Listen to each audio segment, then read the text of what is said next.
बिहार के संविदा कर्मी शिक्षक सेवक तालीमी मरकज के द्वारा धरना प्रदर्शन किया जा रहा है। देख सकते हैं कि यहाँ पे कोटेशन लिखा हुआ है, चलो मुख्यमंत्री के द्वार वे ही लगाएंगे बेड़ा पार।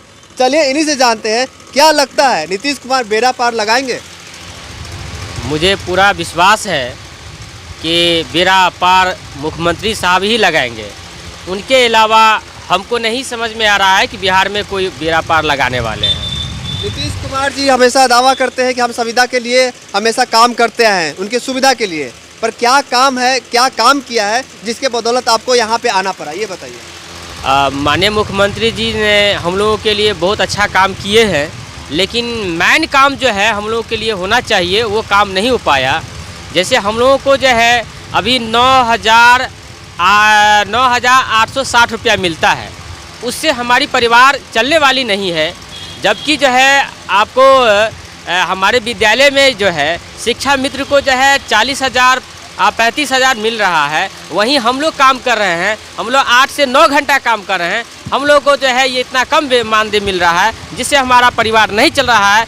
इसीलिए मुझे पूरा विश्वास है कि इस कार्यक्रम को हमने रखा है कि चलो मुख्यमंत्री के द्वार। हम लोग घर पे अपने ज़िला में आवाज़ देने के बावजूद भी माननीय मुख्यमंत्री जी के कान तक आवाज़ नहीं गई है, इसीलिए मेरा काम नहीं हुआ है। इसीलिए हम लोग तय किए कि नहीं, हम लोगों को जो है माननीय मुख्यमंत्री जी के द्वार ही चलना चाहिए और वहीं से जो है अपनी आवाज़ को बुलंद करना चाहिए, ताकि माननीय मुख्यमंत्री जी के कान तक जाए मेरी बात और माननीय मुख्यमंत्री जी हमारी जो बेड़ा पार है वो बेड़ा पार वही लगाए। धरना का दूसरा दिन है आज, और क्या लगता है नीतीश कुमार बेड़ा पार लगाएंगे आपके? एकदम लगाएंगे। हमारी बात को मूलतः ध्यानपूर्वक सुनेंगे, क्योंकि हम लोग उन्हीं के एक लगाए हुए गाछ हैं।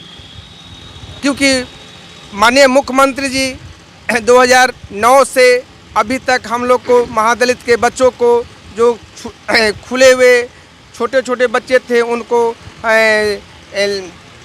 छोटा छोटा कोचिंग क्लास करने का काम करवाएं, उसके साथ साथ महिलाओं को साक्षर करने के काम करवाएं, फिर नशा मुक्ति का जो काम करवाए हैं, हम लोग दहेज प्रथा रोकने का काम करवाएं, अभी जल नल जो अभी हरियाली के काम है वो भी काम करते हैं। यहाँ तक कि हम लोग चुनाव काज में भी नीतीश कुमार जी का साथ देते हैं। क्यों नहीं करेंगे मुझे काम? क्योंकि हमारे विभाग लोग नहीं चाहते हैं कि महादलित परिवार के शिक्षा सेवक है वो प्राथमिक शिक्षक की दर्जा मिले।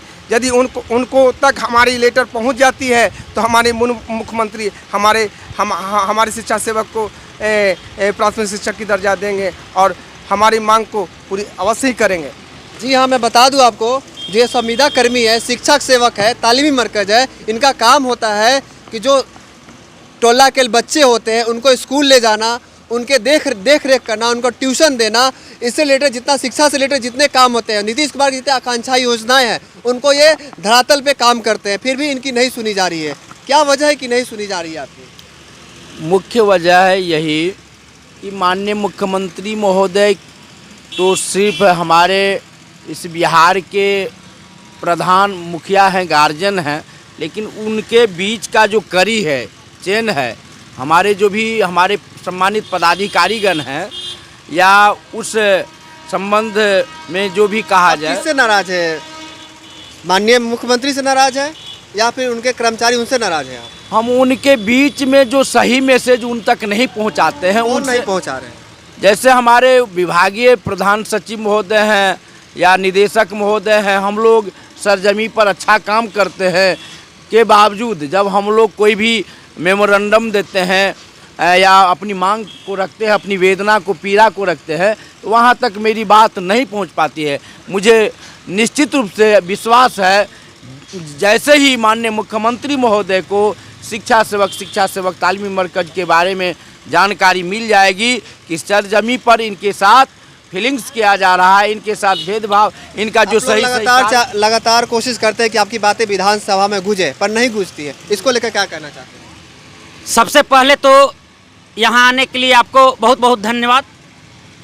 और आवाज़ नहीं गूंजने का कारण है कि आज जो भी हम सभी 21वीं सदी में जी रहे हैं, लेकिन हमारे जो संवैधानिक अधिकार हैं, जो संविधान चल रहा है, उस संविधान में हमारे लोग जो गए हैं वो अपने नहीं सोचते हैं, बल्कि अपने बाल बच्चों परिवार के बारे में सोचते हैं, और ये उनकी भय पैदा रहता है कि कहीं हमारे नीचे से कुर्सी न खसक जाए।